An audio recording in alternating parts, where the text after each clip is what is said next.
বিএনপির বিরুদ্ধে চাঁদাবাজি প্রসঙ্গ কঠোর সমালোচনা করে জাতীয় নাগরিক পার্টির আহ্বায়ক নাহিদ ইসলাম বলেছেন, 5 আগস্টের পর বিএনপির মাধ্যমে চাঁদাবাজি ছড়িয়ে গেছে। এখন নিজেদের দায়েরাতে তরুণদের উপর দোষ চাপানো হচ্ছে।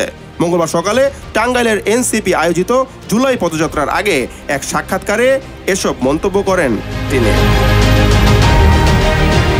এ সময় তিনি বিএনপির মহাসচিব মির্জা ফখরুল ইসলাম আলমগীরকে নিজ দলের চাঁদাবাজি নিয়ন্ত্রণে কার্যকর ভূমিকা নিতে আহ্বান জানান। নাহিদ ইসলাম বলেন, বিএনপির রাষ্ট্র সংস্কারের একটিও উদ্যোগ নেয়নি। তাদের আয়ের উৎস ও ব্যয়ের হিসাব জনগণের কাছে অস্পষ্ট।